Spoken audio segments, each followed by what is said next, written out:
Hello friends, welcome to elegant designer. இன்றைக்கி நம்ம என்ன பார்க்க போகிறோம் அப்படின்னா, ஜர்தோசி ஸ்ப்ரிங் யூஸ் பண்ணி மேட் ஃபில்லிங் எப்படி பண்ணுறது அப்படின்றத பார்க்கலாம். அதுக்கு நான் இந்த மாதிரி ஷேப்பில் ஃபில்லிங் பண்ண போகிறேன். இதுக்கு நான் 2 விதமான ஸ்ப்ரிங் யூஸ் பண்ண போகிறேன். ஒன்று இந்த மாதிரி திக்கான ஸ்ப்ரிங், இன்னொன்று இந்த மாதிரி தின்னான ஸ்ப்ரிங் யூஸ் பண்ண போகிறேன். இதுக்கு ஒரே மாதிரி தின்னான ஸ்ப்ரிங்கே யூஸ் பண்ணலாம். நான் 2 ஸ்ப்ரிங்குமே யூஸ் பண்ணுறேன். இதனுடைய கான்செப்ட் என்ன அப்படின்னா, ஒரு ஸ்ப்ரிங்கை பேஸாக வைக்கணும். வச்சுட்டு அதுக்கு மேலே லூப் லூப்பாக ஃபில் பண்ணணும். அதுக்கு நான் பேஸாக வைக்கிறதுக்கு நான் இந்த ஸ்ப்ரிங்கை யூஸ் பண்ணுறேன்.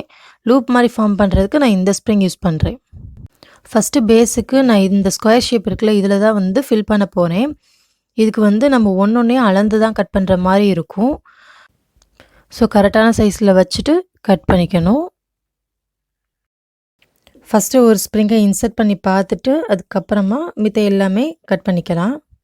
இதுக்கும் நான் போனி நீடில் நம்பர் 10 தான் யூஸ் பண்ணுறேன். நார்மல் சீவிங் த்ரெட் தான் யூஸ் பண்ணுறேன். டபுள் த்ரெட்டை தான் யூஸ் பண்ணுறேன்.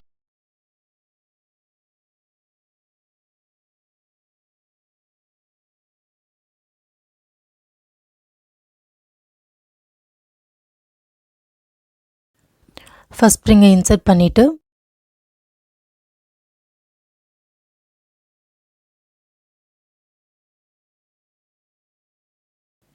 இதே சைஸில் ஒரு 3-4 ஸ்ப்ரிங் நம்ம கட் பண்ணிக்கலாம். இப்போ நம்ம ஒரு ஸ்ப்ரிங்குக்கும் இன்னொரு ஸ்ப்ரிங்குக்கும் இடையில இப்போ நம்ம எந்த ஸ்ப்ரிங்கை மேலே லூப்பாக ஃபார்ம் பண்ண போகிறோமோ அந்த ஸ்ப்ரிங் அளவுக்கு கேப் இருக்கணும். அதுக்கு தகுந்த மாதிரி கேப் விட்டுட்டு அதுக்கப்புறமா நம்ம அடுத்த ஸ்ப்ரிங்கை இன்சர்ட் பண்ணணும்.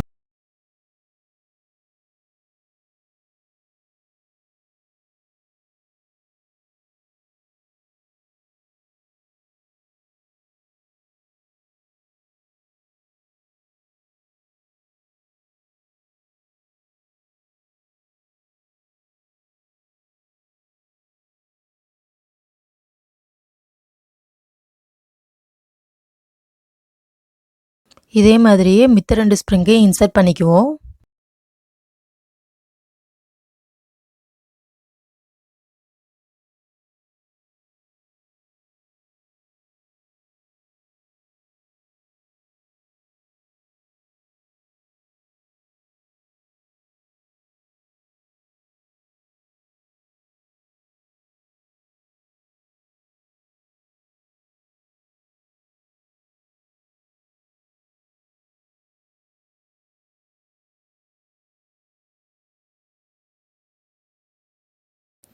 இப்போ மேலே வைக்க போகிற ஸ்ப்ரிங்கை நம்ம கட் பண்ண போகிறோம்.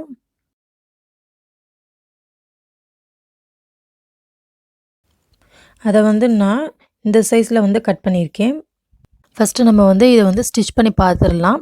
கரெக்டான சைஸாக இருந்தால் இதையே நம்ம ஃபாலோ பண்ணிக்கலாம். இந்த ஸ்ப்ரிங்கை நம்ம ஒரே சைஸில் கட் பண்ணால் போதுமானது. ஏன்னா எல்லாமே ஒரே மாதிரி லூப்பாக இருக்கிறதுனால தனித்தனியாக அளந்து கட் பண்ணணுன்ற அவசியம் கிடையாது. இங்கேருந்து நீடல் எடுத்திருக்கேன்.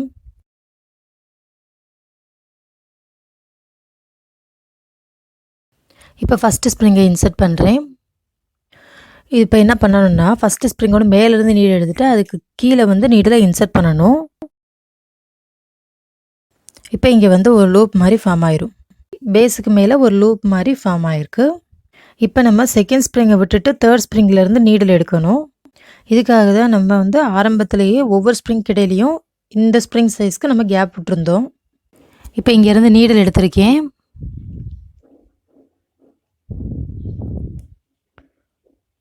நெக்ஸ்ட்டு ஸ்ப்ரிங்கை இன்சர்ட் பண்ணிவிட்டு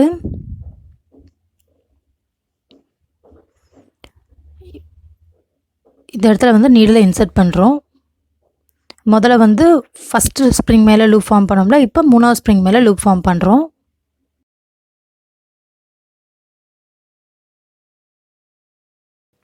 நெக்ஸ்ட்டு இப்போ நம்ம 4வது ஸ்ப்ரிங்கை விட்டுட்டு 5வது ஸ்ப்ரிங் இருந்தால் நம்ம 5வது ஸ்ப்ரிங்கில் போட்டிருப்போம். நம்ம அல்டர்னேட்டாக லூப் ஃபார்ம் பண்ணிகிட்டே வரதுனால நம்ம இந்த இடத்துல இருந்து அந்த சைடு மூவ் பண்ணிக்கிட்டே வரணும். இப்போ நம்ம 4வது ஸ்ப்ரிங் மேலே லூப் ஃபார்ம் பண்ணுறோம். ஸ்ப்ரிங்குக்கு கீழேருந்து நீடில் எடுத்திருக்கேன். 4வது ஸ்ப்ரிங்க்கு மேலே அப்படியே லூப் ஃபார்ம் பண்ணணும். ஃபஸ்ட்டு ஹார்ட் ஸ்ப்ரிங்ஸாக நம்ம லூப் ஃபார்ம் பண்ணியிருந்தோம். இப்போ ஈவன் ஸ்ப்ரிங்ஸாக நம்ம லூப் ஃபார்ம் பண்ணணும்.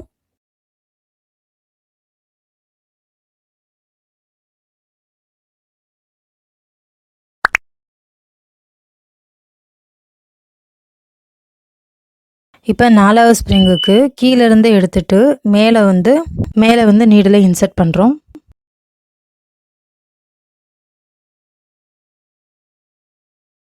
இப்போ 4வது ஸ்ப்ரிங்கில் ஃபார்ம் பண்ண மாதிரியே 2வது ஸ்ப்ரிங்லேயும் ஃபார்ம் பண்ணணும். இப்போ 2வது ஸ்ப்ரிங்க்கு அடியிலேருந்து நீடில் எடுத்துட்டு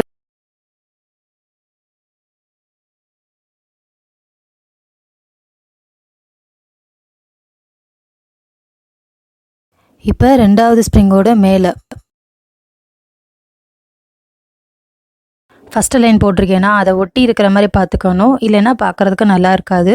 அதை தான் நான் ஃபஸ்ட்டு சொல்லியிருந்தேன், கொஞ்சம் நெருக்கமாக கொடுக்கணும்னு சொல்லிட்டு. ஸோ இந்த இடத்துல கேப்பே இல்லாத மாதிரி ஃபஸ்ட்டு லைனுக்கும் அடுத்த லைனுக்கும் கேப்பே இல்லாத மாதிரி கொடுத்துக்கணும். நம்ம இந்த இடத்துல இருந்து நீடில் எடுக்கிறோம். இப்போ வந்து நம்ம ஆட் கவுண்ட்டுக்கு போகிறோம். ஃபஸ்ட்டு ஸ்ப்ரிங் மேலே வந்து லூப் ஃபார்ம் பண்ண போகிறோம்.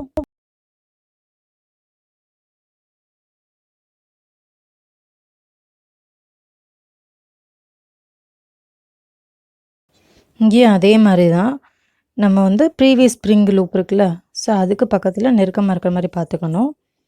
இப்போ நம்ம வந்து ஃபஸ்ட்டு லூப் வந்து ஃபினிஷ் பண்ணிட்டோம். இதுக்கப்புறமா வந்து நம்ம தேர்ட் இதில் நம்ம லூப் ஃபார்ம் பண்ணணும். இங்கேருந்து நீடில் எடுத்திருக்கேன்.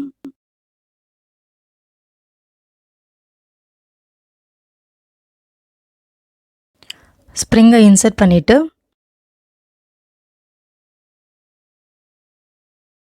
3வது ஸ்ப்ரிங்குக்கு கீழே நீடில் இன்சர்ட் பண்ணணும்.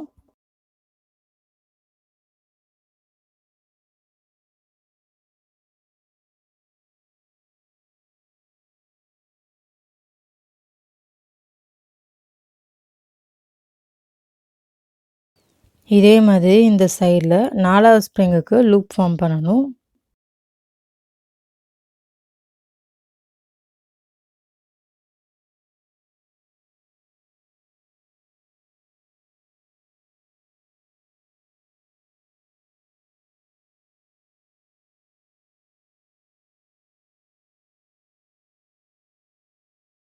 இப்போ 2வது ஸ்ப்ரிங் மேலே ரூப் இருக்கணும்.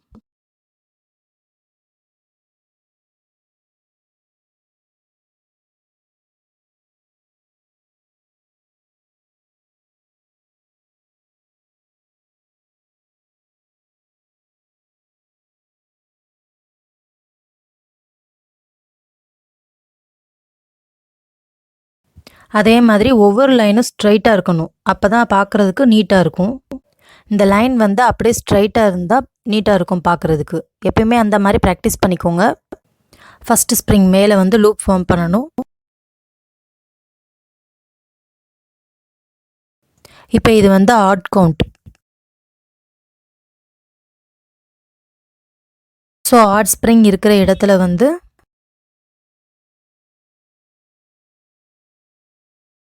ஸ்ப்ரிங்கை இன்சர்ட் பண்ணி லூப்பை ஃபார்ம் பண்ணுறோம்.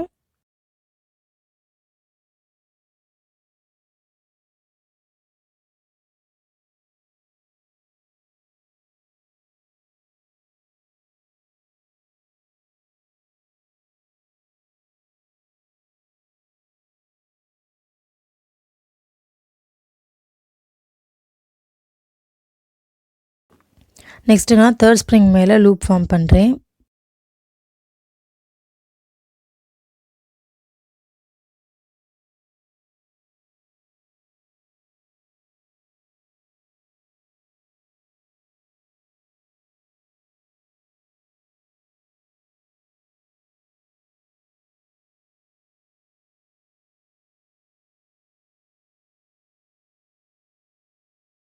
நெக்ஸ்ட்டு இங்கேருந்து இப்போ நம்ம 4th, 2nd அதாவது ஈவன் ஸ்ப்ரிங் மேலே லூப் ஃபார்ம் பண்ணணும்.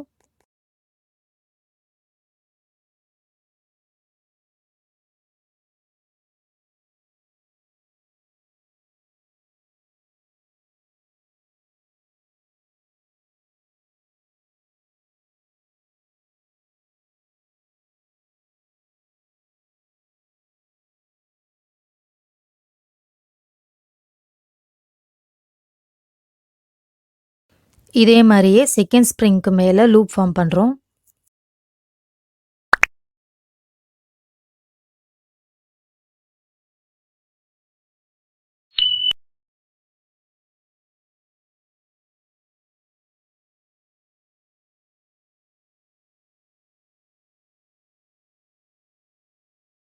இப்போ நான் வந்து ஃபர்ஸ்ட் ஸ்ப்ரிங் மேல் லூப் ஃபார்ம் பண்றேன்.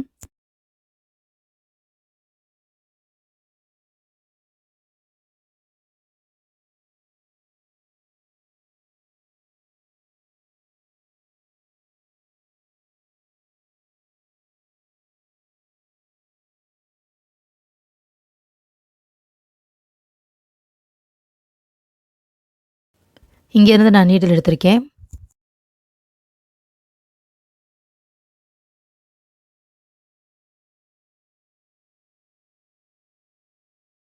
ஸ்ப்ரிங்கை இன்சர்ட் பண்ணியிருக்கேன்.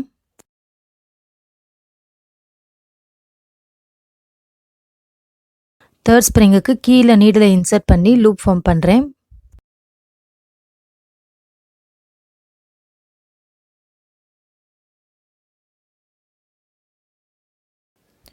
நான் வந்து மேட் ஃபில்லிங்கை வந்து அண்டர்ஸ்டாண்ட் பண்ணிக்கிறதுக்காக தான் இந்த மாதிரி ஸ்கொயர் ஷேப்பில் வந்து போட்டு காட்டியிருக்கேன். இதுக்குமே வந்து நம்ம ப்ராக்டிஸ் பண்ணியிருக்கணும். அப்போ தான் வந்து ஷேப்ஸில் எப்படி போடலாம் அப்படின்றது நமக்கு வந்து தெரியும். ஷேப்ஸில் போடுறதுக்கு நமக்கு இன்னும் நல்ல ப்ராக்டிஸ் வந்து இருக்கணும் இதில். அப்போ தான் நம்மளால் இதை ஹேண்டில் பண்ண முடியும் ஷேப்ஸில்.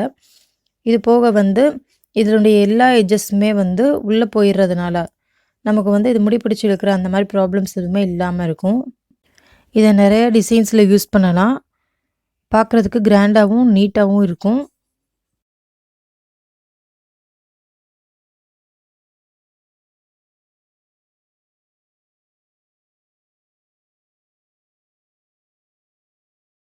இதே மாதிரியே செகண்ட் ஸ்ப்ரிங்குக்கு மேலே லூப்பை ஃபார்ம் பண்ணணும்.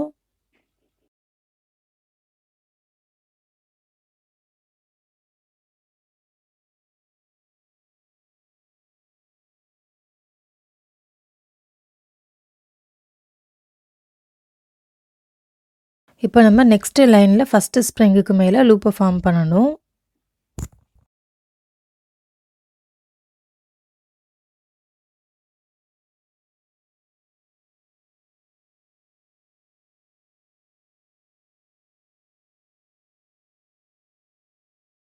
தேர்ட் ஸ்ப்ரிங்குக்கு மேலே லூப்பை ஃபார்ம் பண்ணுறேன்.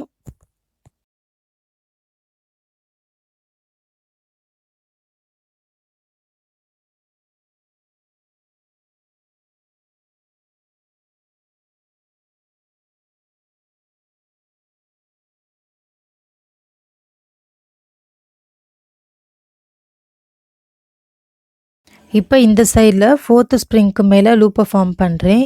Even count.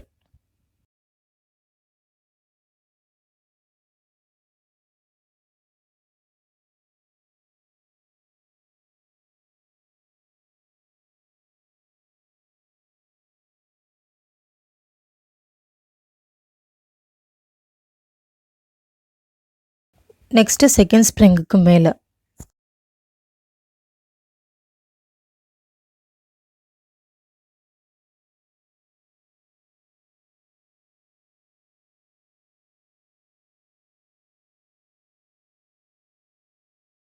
இப்போ ஃபஸ்ட்டு ஸ்ப்ரிங்குக்கு மேலே லூப் ஃபார்ம் பண்ணுறேன்.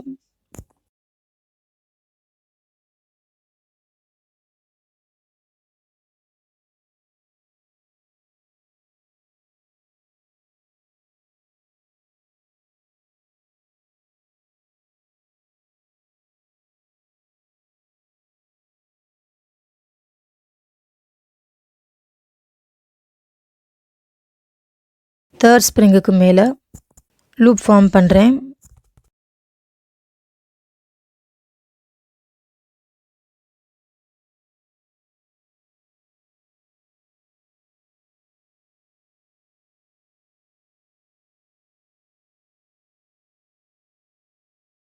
இன்னும் ஒரு ஸ்ப்ரிங் வேணால் வச்சுக்கலாம். இங்கே இருந்து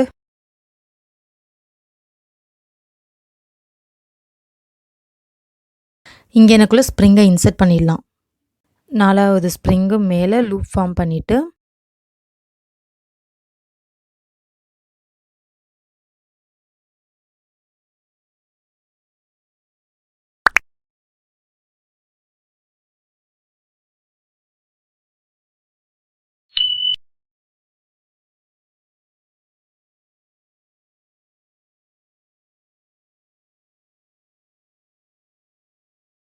அதுக்கப்புறம் 2வது ஸ்ப்ரிங் மேலே லூப் ஃபார்ம் பண்ணணும்.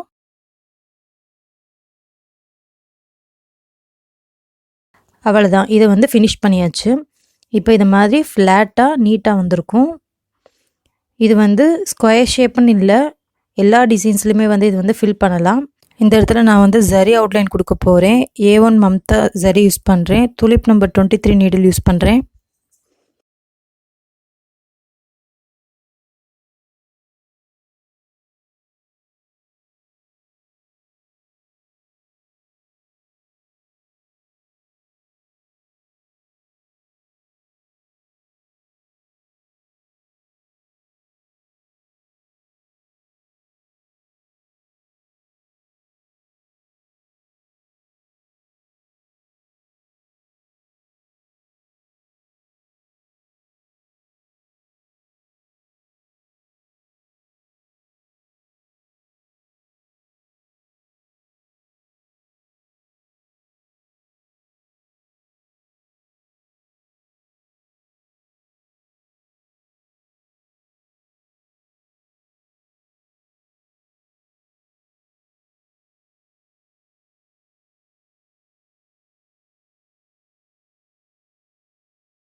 நான் இந்த இடத்துல வந்து ஒரே ஒரு ஜரி லைன் தான் யூஸ் பண்ணியிருக்கேன். உங்களுக்கு வேணும்னா நீங்கள் வந்து டபுள் லைனில் ஜரி யூஸ் பண்ணலாம். அப்படி இல்லைன்னா சுகர் பீட் யூஸ் பண்ணலாம். எது வேணுமோ அதை நீங்கள் ப்ரிஃபர் பண்ணிக்கலாம். இன்னொரு விஷயம் என்னென்னா, இதை வந்து ஷேப்ஸில் யூஸ் பண்ணுறது ரொம்ப ரொம்ப முக்கியமான விஷயம். மேக்ஸிமம் இதை வந்து ஷேப்ஸில் தான் யூஸ் பண்ணுவாங்க. இந்த மாதிரி ஸ்கொயர் ஷேப்பில் வந்து யூஸ் பண்ண மாட்டாங்க. ஷேப்ஸில் யூஸ் பண்ணும்போது ரொம்ப கவனமாக பண்ணணும். இப்போ இந்த மாதிரி ஷேப்பில் வந்து நம்ம யூஸ் பண்ணுறோம் அப்படின்னா, இந்த ஷேப்க்கு ஃபில் பண்ணும்போது ஃபஸ்ட்டு பேஸ் வந்து இந்த மாதிரி ஹரிசாண்டலாக கொடுத்துட்டு ஃபில் பண்ணும்போது ஒன்று இந்த சைட்லேருந்து ஸ்டார்ட் பண்ணுங்கள். அப்படி இல்லைன்னா சென்டர்லேருந்து ஸ்டார்ட் பண்ணி இந்த சைட் போயிட்டு அதுக்கப்புறமா வந்து இந்த சைட் ஃபில் பண்ண ஆரம்பிங்க. ஒன்று சென்டர்லேருந்து ஆரம்பிங்க, அப்படி இல்லைன்னா இங்கேருந்து ஆரம்பித்து இப்படியே ஃபுல்லாக கண்டினியூ பண்ணுங்கள். ஸோ இந்த மாதிரி பண்ணோம்னா இது வந்து பார்க்குறதுக்கு நீட்டான ஃபினிஷிங்கில் கிடைக்கும். இந்த ஷேப்க்கு வந்து நான் வந்து ஃபில்லிங் பண்ணிவிட்டு அதுக்கப்புறம் அவுட்லைன் போட்டிருக்கேன். சில ஷேப்க்கு வந்து நம்ம வந்து அவுட்லைன் போட்டு ஃபில் பண்ணோம்னா அது இன்னும் ஈஸியாக இருக்கும். ஸோ அந்த மாதிரி ஷேப்ஸ்க்கு எல்லாமே வந்து நீங்கள் அவுட்லைன் பண்ணி போட்டுட்டு அதுக்கப்புறமா வந்து ஃபில்லிங் பண்ணுங்கள். அதே மாதிரி இந்த ஒவ்வொரு இடத்துலையும் நம்ம மெஷர் பண்ணி கட் பண்ணுற மாதிரி தான் இருக்கும். கட் பண்ணி ஸ்டிச் பண்ணிக்கணும். இந்த மாதிரியும் ப்ராக்டிஸ் பண்ணி பாருங்கள். ஷேப்ஸில் ப்ராக்டிஸ் பண்ணி பார்த்தா தான் வந்து ஒரு கிளியரான ஐடியா உங்களுக்கு கிடைக்கும். இந்த வீடியோ யூஸ்ஃபுல்லாக இருக்குன்னா லைக் பண்ணுங்கள். வீடியோ பற்றின கருத்துக்களை கமெண்ட் பண்ணுங்கள். யாருக்கு யூஸ்ஃபுல்லாக இருக்கும்னு நினைக்கிறீங்களோ அவங்களுக்கு ஷேர் பண்ணுங்கள். கூடவே சப்ஸ்கிரைப் பட்டனை ப்ரெஸ் பண்ணிக்கோங்க. தேங்க்யூ ஃபார் வாட்சிங்.